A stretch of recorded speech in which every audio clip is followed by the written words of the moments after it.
Hey everyone, Pastor Nathan here. We're continuing our work through the book of Job for our Tuesday devotional time together. Well, last time we talked about chapters 1 and 2, the opening chapters of Job, and this is the prologue, if you will. It's setting up the big major chunk of the book, which we're going to get to this time, or at least we're going to spend some time talking about the structure of that internal section. That being said, one of the things I just want to briefly touch upon, there was a question about whether or not Satan continues to get to do this even today, where come into God's presence and out of God's presence freely. And the scriptures, what they tell us is that after Jesus Christ's victory at the cross and his ascension, at that point, then Satan is cast down to earth and then begins to make war upon the church, the bride of Christ. At that point, so the kind of the freedom, flexibility that seems to be indicated in Job chapter 1 and 2, that no longer exists for him. It does, however, set up for us the chapters 3 all the way through 31, which is what we're going to talk about today. We're not going to talk about everything that goes on in there. We're not even really going to discuss details of the various arguments that are presented in chapters 3 through 31. What we are going to do, though, is highlight the major strokes, the kind of emphases in that section, getting at the main question, who is wise and what is wisdom, particularly in the context of suffering. Why is Job suffering? What we're going to see through chapters 3 through 31 is different answers, really two separate answers to the question, why suffering? So Job opens up in chapter 3 with a lament that sets the stage for this. He's like, woe is me, basically. And then the three friends begin to have a discussion with Job. And what you'll see is there's a pattern that happens with these speeches. You'll have one of the friends, really it's Eliphaz, and then Bildad, and then Zophar, except in the last cycle. Zophar doesn't speak in that one. So Eliphaz will talk, and then Job will answer him. And then Bildad will talk, and Job will answer him. And then Zophar will talk, and then Job will will answer him, and it'll be kind of an extended discussion. And then another cycle will start. And then another cycle will start, and you'll see on the video here the chapters that these different cycles kind of encompass. There are 3 total cycles, 3 different ways kind of around this question of who is wise, why suffering. The friends' basic argument boiled down to is bad things happen to people who sin. God punishes sin. Therefore, if you sin, you get punished. The friends actually work this eventually to a point where it's the other way around, where they will say, bad things are happening to you, therefore you must have sinned.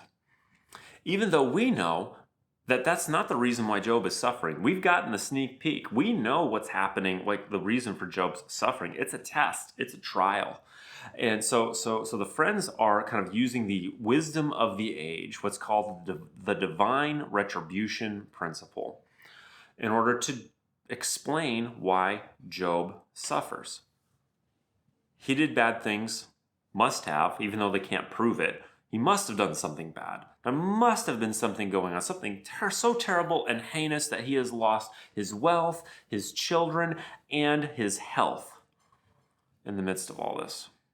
And Job's argument is, no, I didn't do anything wrong. This is all on God's side, basically. I need to press my argument to God because I feel as though I have been treated poorly in this. I've been mistreated in all these things. Friends and Job both have their arguments that they're pitting against one another. And like I said, they do that in 3 separate cycles. And what you'll notice about the cycles as you're reading them is that the cycles get smaller. Like at least the arguments of Eliphaz, Bildad, and Zophar get smaller each cycle, almost like they're running out of steam. Like, look, we all know the divine retribution principle is what's going on here. But Job is not having none of it, and our argument, we're just done. We can't. There's no more to say. So they run out of steam over those 3 different cycles. Well, Job just kind of continues forward saying, look, I know that I'm going to be vindicated out of this because I didn't do anything wrong. Job, we'll see, you get these great passages in the middle of Job, like, for example, 19:25, I know that my Redeemer lives.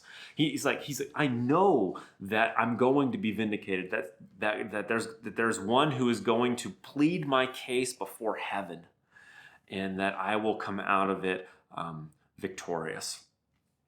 They also get, however, in chapter 28, you get this incredible moment of kind of clarity for Job, where he understands where wisdom is found. He says, wisdom is found in the fear of the Lord, and turning away from evil is understanding. And so you get this in the middle of this kind of laments and arguments back and forth. You get these incredible sort of visions of clarity, particularly chapter 28, where Job is like, the Lord is where wisdom is found. Then what you get after that, 29 through 31, is Job's sort of closing defense. He's like, I'm resting my case. At that point, the three friends have stopped speaking. Job finishes his argument. That's the middle section. One of the things that's really cool about the middle section is you get this is Hebrew poetry, and you get some great examples of Hebrew poetry, the parallelism that's involved in Hebrew poetry. And really what parallelism is just two lines. One states something, and then the next line sort of restates it in a different way. The example I have of this is 28:28 in Job, where he says, "Wisdom is found in the fear of the Lord," and then turning away from evil is understanding is the gist of the next line. So one line states it one way, the next line states it the other. There's just a lot of versions of parallelism in Hebrew. One of the things that's nice about parallelism is because it's not relying heavily on rhyme scheme, like end rhyme, and it's not relying on meter. That is kind of the number of syllables in a line. In order to construct the poetry, then it's so incredibly easy to translate from one language to another, because what you're dealing with concepts, you're dealing with ideas that are restated, and that makes its mark no matter what language you're talking about. So that's one nice aspect of Hebrew poetry that comes out pretty strongly here in the book of Job. This middle section, 3 through 31, 3 through 37, 38 following. Anyhow, so that's the structure of the book of Job, the middle section. You've got three different arguments made by the three different cycles of arguments going around this question, who is wise? Is it the three friends who believe that Job must have done something wrong and are arguing for the divine retribution principle? Or is it Job saying, no, there's something else going on here, and my eyes are still fixed on God, that I will be vindicated in my position someday, because I'm innocent? And we're going to see what where wisdom lies here when we get to the end of Elihu's monologue, and then God's coming down to answer Job directly next time. Until then, take care, and we'll talk again soon.